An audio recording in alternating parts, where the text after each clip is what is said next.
Good morning, everyone. Welcome to lecture 18 of Grid and Cloud Computing. In this lecture, we will see the last part of service-oriented architecture. That is, we will only focus on the workflow used in the service-oriented architecture. So, if you see this figure shows the concept of grids of services. Like you know that something called metadata, right? Metadata is called as your data about data, right? Similarly, here we are focusing on grid of grids, right? So you know, in grid we are executing or we are giving a platform to all type of scientific and engineering application, right? So in this figure, if you see in the top part, there is a application that is available for flood, right? That is we called a written in the slide as flood upgrade, right? That is associated with the information related to flood. Second one is related to the electricity. Third one related to the gas. So variety of services are provided by the grids of services, right? Or grid provides various services, multiple services at the same time. So this figure is a real system consists of multiple interacting services. Multiple interacting services means it may be a flood upgrade, or it may be a electricity upgrade, or it may be a gas upgrade, or any type of scientific and engineering application, right? And such applications are interfaced by a portals, or last class I told you about portlet, right? By the help of a web browser, you are entering to a particular website, right? Similarly, these applications are interfaced with the grid computing system by the help of portals, right? Or you can say portlets. So these services is not limited to a very big thing. Services may lead to a small thing as well. For example, if you concentrate on a simple sensor, okay, let us assume that a single sensor who is capable to find or determine the temperature of a particular place. So that is a simple sensor. The sensor is going to provide a services. That services is nothing but what is the temperature of that place in a particular time. Similarly, if you see in a bigger view, this services is maybe a complete grid. Sensor is a tiny one, very small one, but complete grid is a very big one. So any type of things from the starting from the small to the big can be provided as a services, right? And this system is enabling, this grids of services is enabling to interact with multiple services, right? Similarly, there are other words are used that is also a complete system. People are using grid of services. Services is a single thing that may be provided by a sensor, provided by a maybe a grid. Grid of services. Grid of services means multiple services, right? Or a group of services. Or if you go for simply, if you go for a, I will give a small example. If you go for Microsoft Word, there is a grid view. If you select the grid view, then in a single A4 size page, it is drawing rows and columns, just like a matrix. Okay, just like a Excel sheet, you know, right? That is also referred as a grid. But if you go for electric grid, each and every junction of a Microsoft Excel file, in Excel file, you know, everything is represented in the form of a box, right?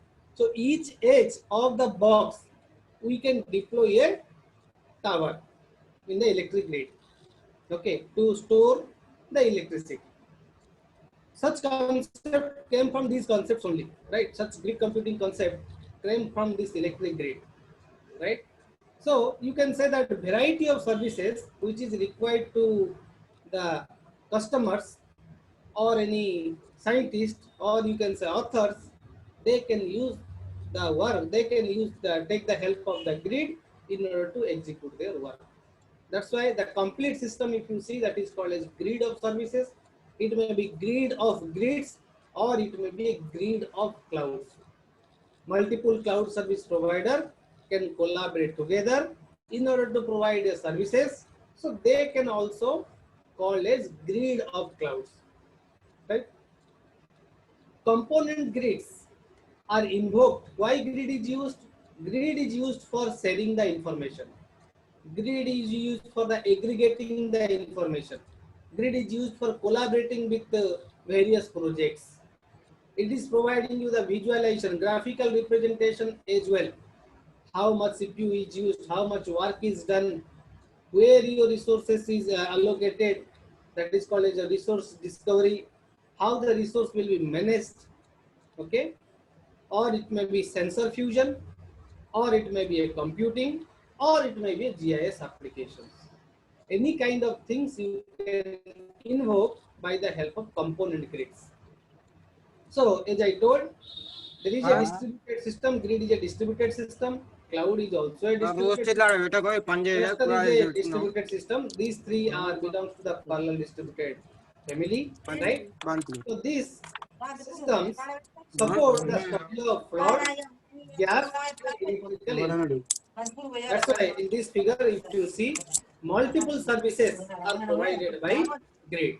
One is with respect to fraud, another is with respect to electricity, another is with respect to gas. Okay. Someone is unmute. Please mute it. రాత్రి నాశనం చేసి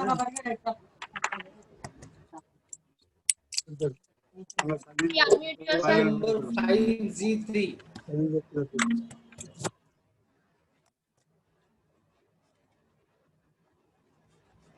Now it is okay.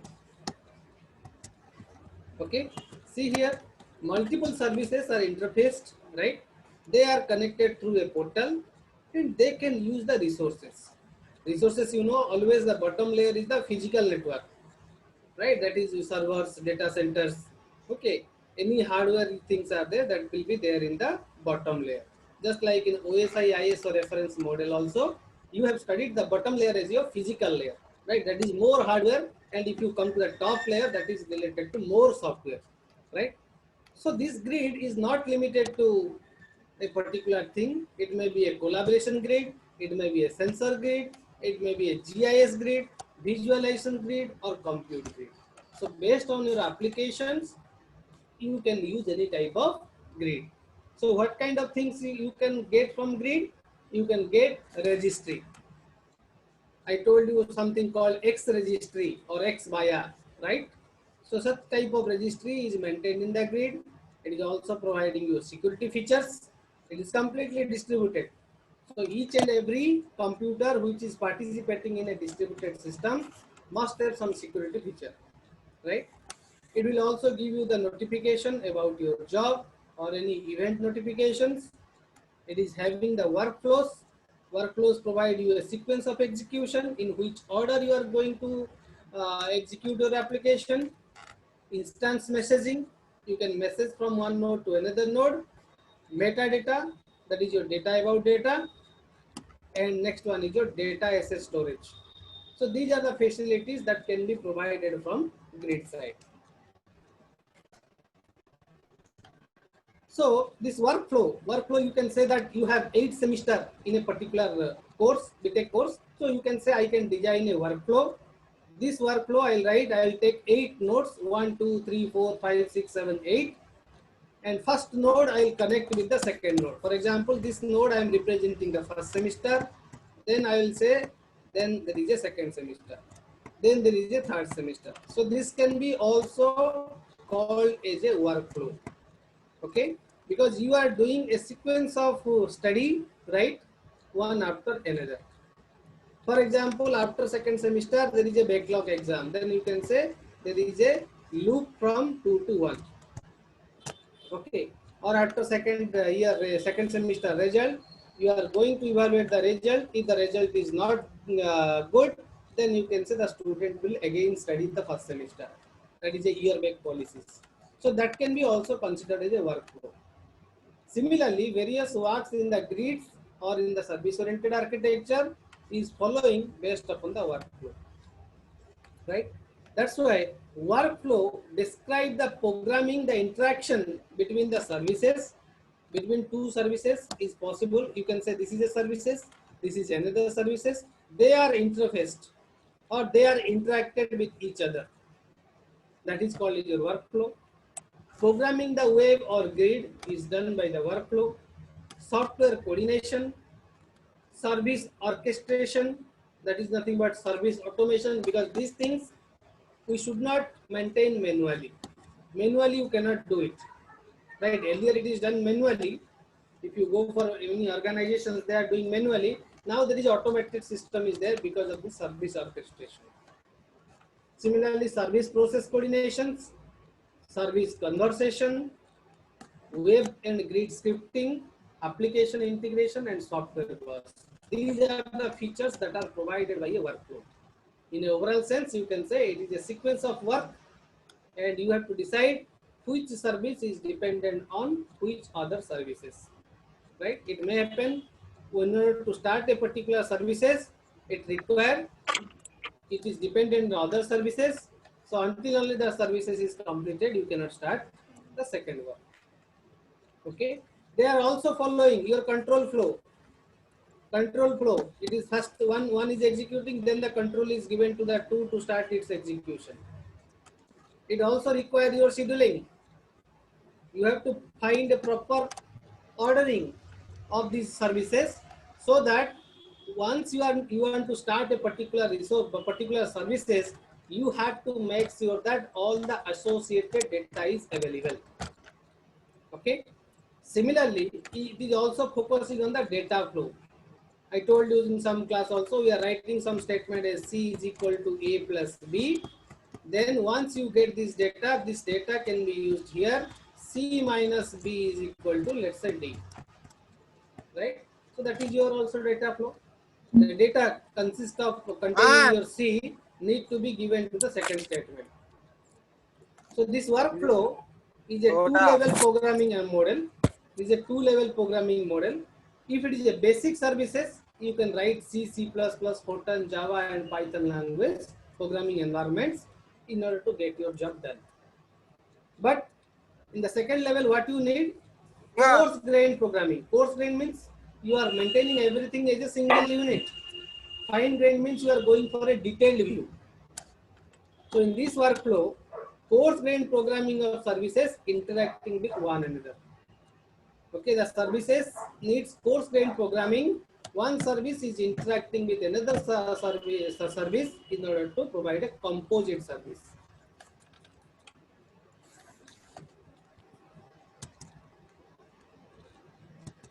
Okay. Now, in operating system also, you have studied something called system call, right?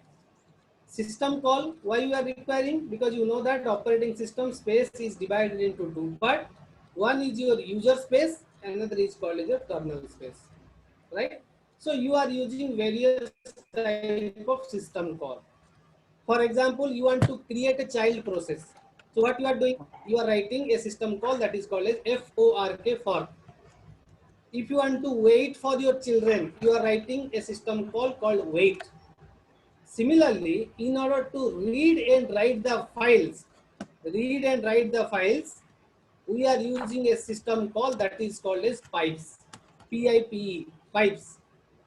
So here also, if you go for multi-level and cell programming, we are taking the help of pipes to link the executing program. Like whenever you are writing a program in the Linux, whenever you are using the program in the Linux, 5G3, mute yourself. okay. So in Linux also, whenever you want a system, a program is calling another program. So you have to simultaneously execute two programs at the same time. Because first program, whenever it will execute, it will call the second program. So what you are doing? You are linking one program with another program. Or you are invoking one program which ultimately call another program to get your job done. Okay. Similarly, here we are using pipe concept. Pipe is used in the operating system for reading the data and writing the data. Okay. So if somebody has written some data, then only you can read. First operation is your write, then operation is your read. So multiple times you can do this write and read operation by the help of your pipe system call, right? So such pipe system call is used in the service oriented architecture in order to provide multiple services. And you can say these services are programmed using your C++ Python languages, right? So later the TCP channel and a very famous model that I told you, that is called as PubSub model or publish and subscribe model, okay, is replacing this the concept of pipe. So see here, there is a diagram which represents the hierarchical computing, data and programming abstractions. For example, you know in C and C++ language, initially we are invoking various methods, right? Or method is converted into the services in workflow. Then services is provided by a component grid. We have seen in the very first diagram of today's class, right? Traditional programming, we are representing everything in the form of method, and we are invoking the method in order to get our job done, right? But in workflow, everything is treated as a service, and that will be provided by a component grid. Similarly, earlier you have CPUs, you reach a computer system having CPUs. Later you need more computation power. That's why you have taken cluster, that is a group of nodes or group of computer systems, or massively parallel processors. They are emerging your computational grid. Okay, you want to do more things in the execution phase rather than your IO phase, input output phase. Third part, previously you have databases, okay, like Oracle you are using, or you are writing structured query language in order to access the data. Now we have a federated database, or you can say distributed data sets. That will make you with the data grid. Like previously we have a individual sensor nodes. Now we are taking a group of sensor nodes, that is called as sensor nets, and that will emerge the concept of data grid. So all things, this component grid, compute grid and computational grid or data grid can be composed to make a grids of grids, right? Each and every grid is meant for a particular purpose. But if you combine these things, then you can claim that this is a grid of grids.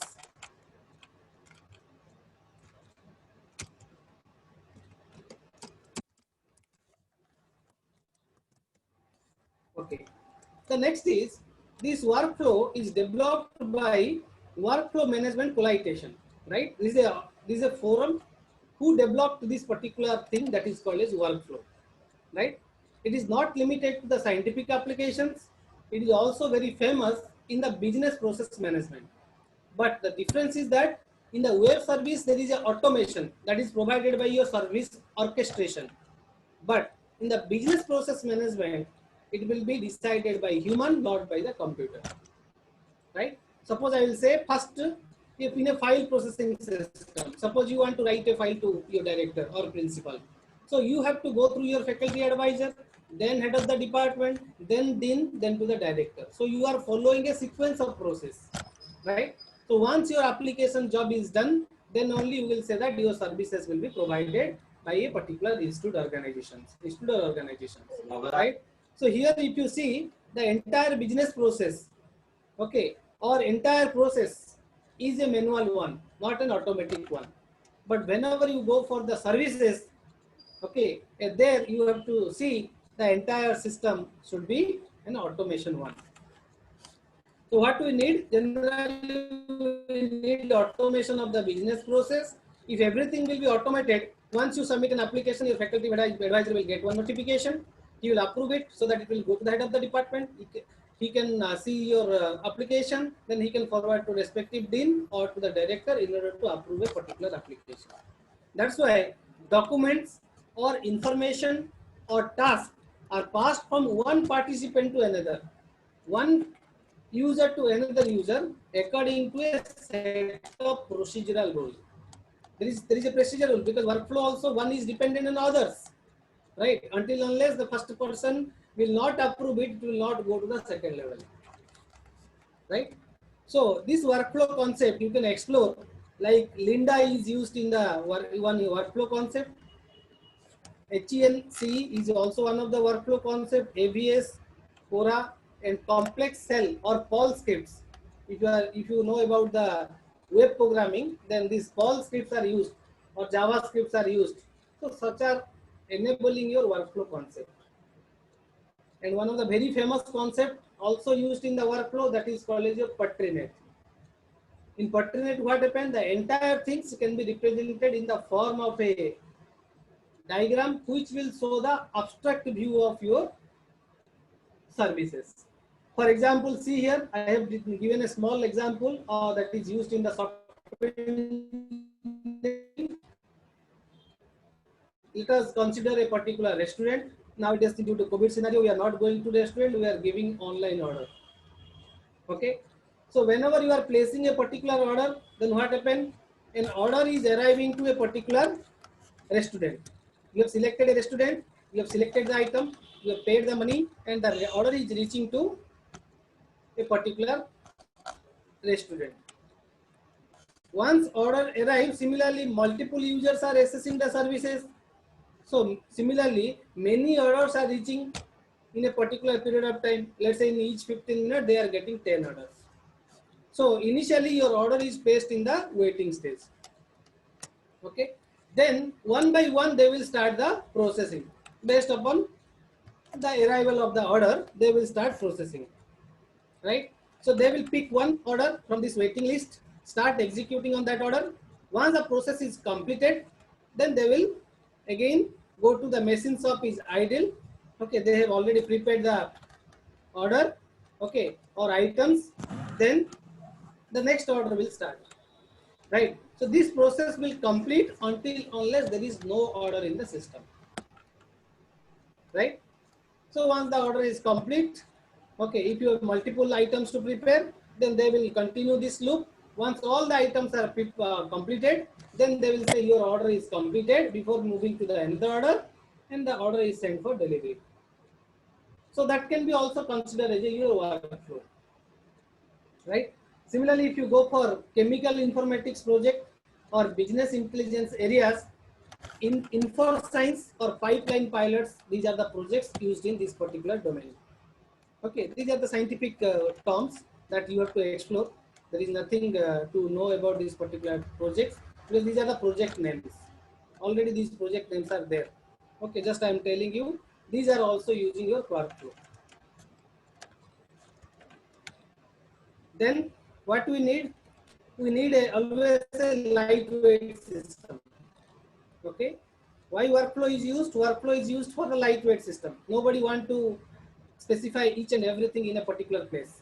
That's why today we see greater emphasis on the lightweight system where interoperability is achieved by your ad hoc transmission. Ad hoc transmission means that is done by the temporary. You are creating something in which you are transferring one state to another state. Right? So there are many substantial or unfinished standards are there, which was developed by your OASIS, that is your Advancing Open Standard for the Information Society. So they developed a few standards. Similarly, OMG is another group, that is Object Management Group, or W3C, that is very famous World Wide Web Consortium. They also defined some standard for generating these workflows, right? But basically, if you go for the scientific workflows, I'll tell you about some scientific workflows in today's class. So these scientific workflows are relying on BPEL standard, that is called as your Business Process Execution Language Standard. Like I told you, service-oriented architecture is done using your WSDL language. WSDL, Web Service Description Language, is used for your service-oriented architecture. Similarly, the scientific workflows are following this particular standard, right? But the very popular language, that is XML, okay, is used in the scientific workflows, but XML is having a lot of disadvantage. Like C and C++ language, you have a looping concept, you have a if conditions, or while also you are writing conditions. So such conditioning and the looping concept is not there in the XML. Although XML is a very popular in order to provide the various services, but it is not able to express the loops and condition for which it is not popularly used in the workflow context. So these are the workflow standards, links and status. There are many things are there, with their links are given in this particular slide. So you can visit to this particular site if you want to know. For example, I told you BPL is used, that is developed by your OASIS. So the link is here, and the status is it is available from since April 2007. Similarly, web service CDL, which uses your choreographic description language. This is another language used in the web services. The link is given. It is available from November 2005. Okay. Similarly, other services like WSCI, WSCL, WSFL, XLang, WSCAF, WSCTX, WSCF, WSTXM, CTX. These are the various standards available for the workflow. Their links are there, and when they released in the project, that is related, that is written in the status column, right? And you see some of the technology also replace this BPL. Although BPL is very popular for scientific applications, so this WSFL, that is your web service flow language, replaces the BPL standard, right? So the lot of developments are is going on, and you can say few standards are called as your unfinished or substantial standards. They are not complete till now, because a lot of development is going on. Like, you know, in a particular software you have several versions. So there are some bugs in a version that is rectified in another version. So here I will tell you two important terms that is used in the cloud computing as well. One is called as your orchestration. In the previous slide I told you service choreography. See this example, your idea will be clear. There is a database server, right? Here if you see in the bottom level, you have hardware, that is your database level. You have multiple applications. These multiple applications are controlled by a service controller. So in order to use the services in a particular mobile or any computer, any handheld devices, you have to request to the service controller. Service controller manages everything. So that is called as your service orchestration. Okay. So that is the centralized one, right? And it may happen that all the services are connected to your database. So based upon your request, one instance of the services will be provided to the customer or the user. But coming to the choreography, there is no service controller, rather than there is a broker. What broker doing? Broker is collecting the requirement of the customer, also the requirement of the database and other applications. Like you can see here, now they are independent, right? They are connected to the event broker, right? We have replaced this service controller by an event broker, which is a matchmaker. So based upon the requirement of the customer as well as the resources, it will start mapping of the resources to a particular user, right? That is called as a service choreography. So there are some other standards are also there, like WS coordination, WS atomic transactions, WS business activity, BPMN, that is business process modeling notation, BPSS, business process specification, or BTP, business transaction protocol. Their links are given and their release date is given, and many standards are there with respect to OASIS, or you can say OMG or W3C. These standards are called as your substantial standards or unfinished standard till date. So workflow systems are having two different key components. One is you have to define which language you are going to implement the workflow. Like I told you, C, C++, Python, Java is used to implement the workflow. Or the second one, you have to specify what is your runtime environment, in which environment you are deploying these services. Okay, like I told you, Middleware is providing some services where you can deploy your application. It is providing a platform in order to execute the services. So some papers also, research papers and books also suggested that scripting based workflow systems are developed using the Python, JavaScript, and Perl language, because you know that these languages are based upon the script. As workflow system is also required scripts, then you can use this particular languages. Then we'll see this particular figure. Here we are focusing on two things. One is first figure represent the load, second one represent the merge. Right? Workflow for a particular astronomy data processing area that is called as PenSTARS. This is an astronomy project. Right? Workflow is based upon the scientific applications, right? If the project may belongs to chemistry, belongs to physics, may belongs to mathematics, may belongs to computer science, may belongs to astronomy, may belongs to earthquake science, right? So if you see here, they are given two typical example. One is with respect to the load, another is with respect to merge. Okay, so they are starting the process here. So you know in flowchart we are representing a database in the form of this symbol. So initially the database contain determine the Office slice cold database from the CSV page. CSV file you know, right? That is called as comma separated value file, which is same as your Microsoft Excel file. Okay, the only difference is that each and every column is separated by a comma. So what you can do in the first page, you can input this CSV file. Okay, you can check of network files, manifesto or checksum in order to validate a particular file. Then you are creating a register a empty load database from the template. I told you like VM case also various VM templates are there. So in order to provide services also various templates are there. You have to follow a particular template. Then for each CSV file, you have to create in batch. Okay, multiple CSV files are there. For each CSV file in batch, what you have to do? You have to validate the CSV file and the table schema, because it is belongs to the database. So it belongs to a particular schema and particular relations that you have to validate. Then bulk load of the CSV file into table, right?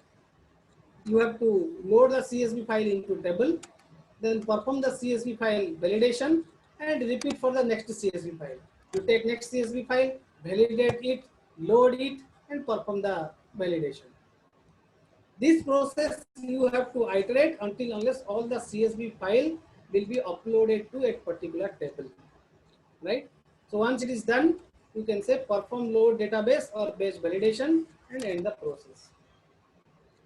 So here also one of the important thing, there while you are reading or writing something into the CSV file or loading in the CSV file, you may detect some kind of fault.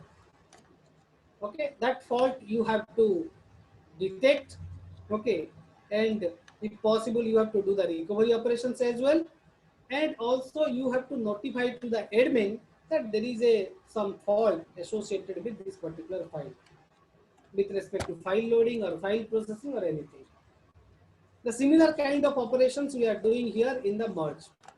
In merge, what we are doing? We are merging the files. One CSV file, that's why it is divided into two databases. One is called as a load database, another is called as a slice cold database. So you have to partition. Merging is applied to various partitions. You have multiple partitions, you are applying merge operation to combine it. So for each partition in the slice cold DB, what you have to do? Switch out the slice partition to a temporary file. Union all over slice file, you combine. Union means you are combining one file with another file. Load the database file into the temp file. Filter on the partition bound. Then switch in the temp to a slice partition. Everything is kept in the temp file. Then the temp file will be switched to a slice partition. Then the post partition and load validation is done, and this process will be repeated. Once this process will be completed, then you slice the column, recalculation and update the things, and that is called your close slide validation. So this process you have to obtain, right? So this PenSTARS workflow, if you see, the functional specifications are directly mapped into programming model. So these are the specifications. Each and every box represents some specifications. So that you can directly model in the form of a programming language. So one of the example, if you see such examples, they are providing the visual interface. Visual interface means you can, by the help of visualization or graphical representation, you can see the status. One example is your called as your Microsoft Trident system. Another is called Tavrana. These are the two systems which is providing the visual interface of a particular workflow. So if you go for the second system, there we are representing each and every menu in the form of boxes. So see this diagram. Each and every menu is represented in the form of a boxes. So this is a workflow system used in the Travena system. Okay, and the linking between one box to another box. Okay, that is nothing but the workflow logic.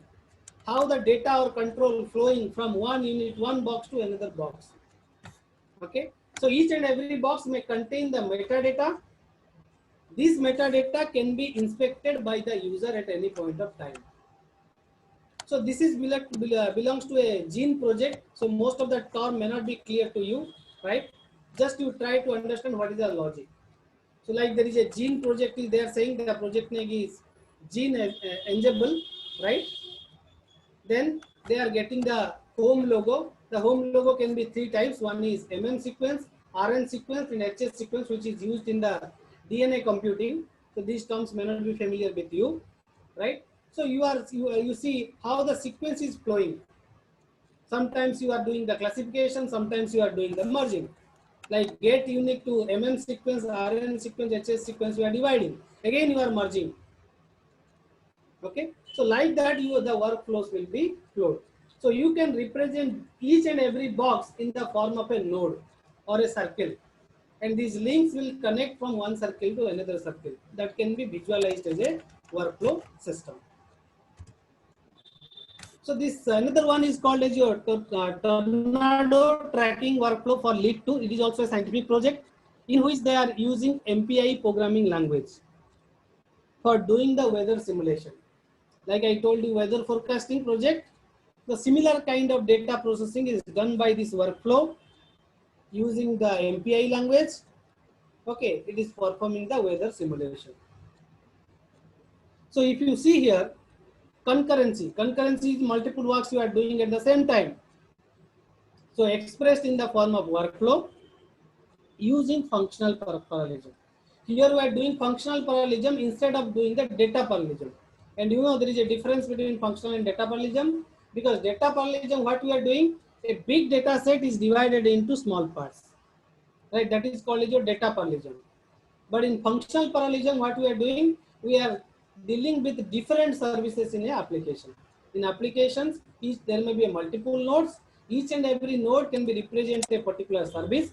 So multiple services of applications can be done by the help of functional parallelism, right? But if you go for data parallelism, you have to rely on the number of cores. Like I told you, i3 processor is having 2 cores.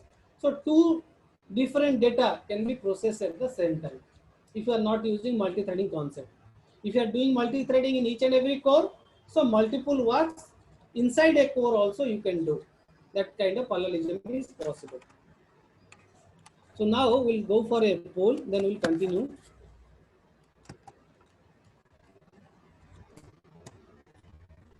So I'm giving you 1 minute to answer this question.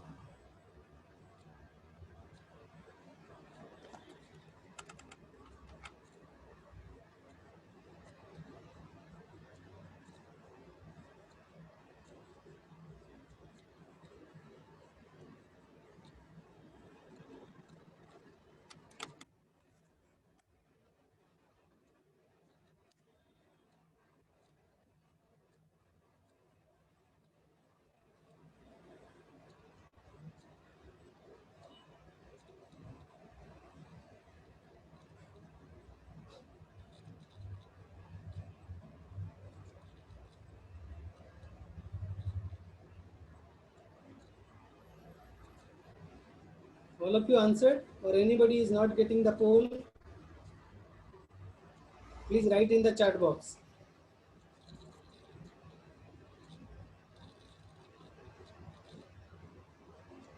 Okay, I'm ending the poll now.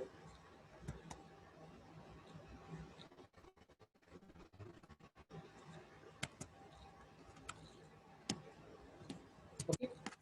So see the next description, the classification of these workflows used in not only in a particular domain. That's why I told you. Workflow is used in the metrology, also used in the ocean modeling, bioinformatics, computer science, biology, physics, any discipline we are using this workflow. And each and every workflow is different from each other in terms of the depth. You know, in a directed acyclic graph, there is a depth, there is a width, there is a resource, the size, graph pattern, data pattern, control pattern, usage scenario. Based upon that, one can be divided into another one. Roll number 538. I asked you who has not received the poll, but now you are informing. Okay, leave it. So if you go for astronomy workflow, each and everything is represented in the form of a directed acyclic graph. I told you. So in directed acyclic graph, what is there? Vertices is there, edges are there, right? If you see this particular diagram, the idea is more clear. See this example. If you see here, there is a workflow. So there is a root node. Root node is now divided into two parts. Then if you see in the top part, there is a pipeline. Pipeline means the second node is dependent on the first node. Third node is dependent on the second node. But if you go for the second structure makes a loop. You will divide the work here. There is a classification. There is again a merging. After this, again you will come to loop until unless your condition is satisfied. So such things can be there in the workflow. That's why workflow may consist of the pipeline or cyclic graph.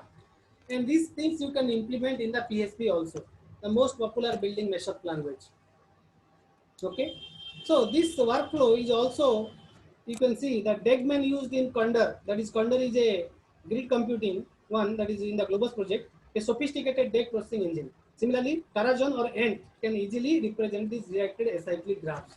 So in order to design this directed acyclic graph, you can go for a manual process or you can go for an automatic process.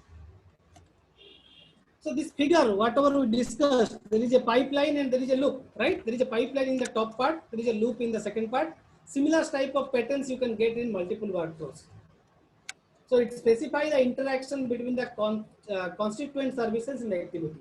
If you consider each and every node as a services, then you can say there is an interaction between the services. Mechanism for transferring information between the nodes of the graph. So one node is connecting with another node, right? So how this mechanism, how they will transfer the information? Through the concept of message passing. So each node can read the data and write the data into a particular disk. For example, this first node is executing the work, then it is reading some data and writing the data into the disk. So this process, if it is independent, if you can treat the execution of each and every node, they are reading the data and they are writing the data alone, then you can say it is an independent job. If it is an independent job, there is no dependency. But in workflow, we are assuming that these things are independent, not independent of each other. They are dependent in each other. Next is, there is a long running jobs inputting and outputting the substantial data sets. If the job is very big, at any point of time, it requires large data to input and large data to output. So the communication pattern may be different, right? So these nodes are connecting each other by the concept of the message passing system or messaging system. One is sending message to another one in order to enable it. Instead of doing this, you can say that why not maintain a single node? If in order to read the data or write the data, I can maintain a single node. In that single node, people will read the data and write the data. But what will happen? If it is a centralized node, if it will collapse, then the entire system will be collapsed. That's why it leads to poor performance. The last one is called as your Swift. So Swift is also a very popular parallel scripting language in which application programs are represented as functions and variables are mapped to the files. Everything is represented in the form of a function and variables. You know that C, there is a function. In function, you are passing the variable, right? Like a calling function is sending data to the called function. Called function do the work and return to the calling function. So Swift has a functional data flow based execution model in which all statements are implicitly parallel. The main job of going for these workflows to do the work parallelly. it enables the systems to work parallel, right? So parallel looping construct explicitly specify the large scale parallel processing. If you have multiple cores and if there is a pipeline concept, you can assign a work to a particular processor or a core so that it will do its work and it will continue that work in that domain, right? See the Swift workflow architecture. Okay, this is the Swift workflow system architecture. So it is backed up by the scripting language. Here you can use PHP or your C, C++ or JavaScript or Perl script. Okay, in which you can submit the request to the host, right?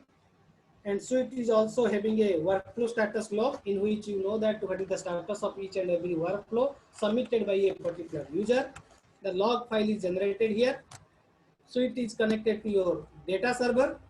Okay, it is also connected to the very famous TeraGrid, which is the backbone used in the service-oriented architecture, or OpenScience Grid, or to the cloud. And they are executing in a particular fashion like F1, A1, F2, A2, A3. So this is the computing nodes, right? So this is the overall architecture you can say in the case of Swift. Similarly, Swift is a programming language, right? So Swift can be done. Swift can be applied to a particular project, that is the typical application that is used in the bioinformatics. In bioinformatics also, bioinformatics we are doing DNA computing or you are finding the gene structure.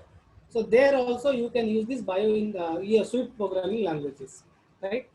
So there you can use this Swift command, which is a Java application, runs on any user accessible computer or workstation or login server. Swift command you can use in any user accessible. Suppose user is accessing a computer or a workstation, a server. By the help of that, you can initiate the Swift command. So it will compile and execute the Swift script.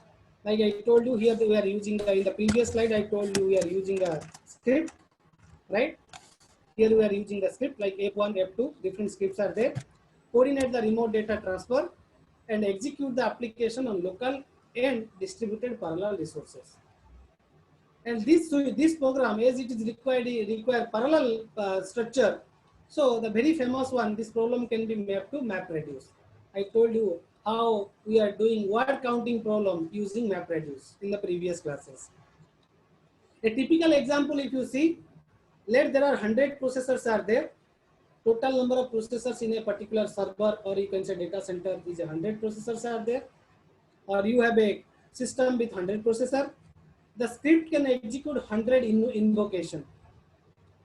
So if 100 processors is there, 100 invocations is possible, one invocation per processor. So you can run a very famous search program that is called as your BLAST, used in the bioinformatics, which matches each sequence against the protein structure. Okay, and this BLAST program relying on a database that is called as your NR database. So that is used in the bioinformatics. It is a particular application. So if you need, you have to explore it. Okay. So they are using the NR database. By using this NR database, you can invoke the process, invoke this process and run the BLAST search program so that you can determine the nature of a unknown protein. You are aware of some protein, right? And the unknown protein's nature you have to analyze through this BLAST program, for which 100 resources is assigned to you. So if you see here there is a NR protein database and there is a script that is given as input to the BLAST program, right? You can see this here. The 10 parallel BLAST runs to test small sample data set on workstations. We are decomposing a data set into 10 different parts. We are executing it, right? So that each and every invocation can be assigned to a particular node. Right, like I told you in the previous slide, 100 processors are there. We want to go for 100 invocations, right? So you have to process the same thing, okay, using the Swift language, which is typically used in the bioinformatics. In this application, it is used in the bioinformatics, right? So 100 parallel BLAST runs to full unknown proteins database on the cluster. Okay.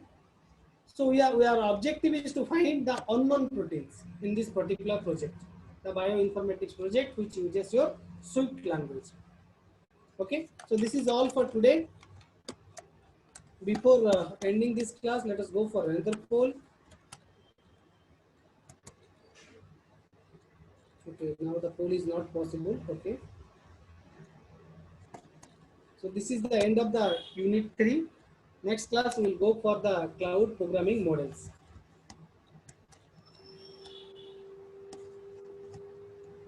Shall I give the poll, sir? Yes, sir. If possible, you see GCC 18-2. Oh. Okay, sir. GCC 18-2. 18 often. Okay, sir. I'm giving the poll, sir. Yes, please. I'll answer the poll, sir. Yes. So all of you please answer the poll.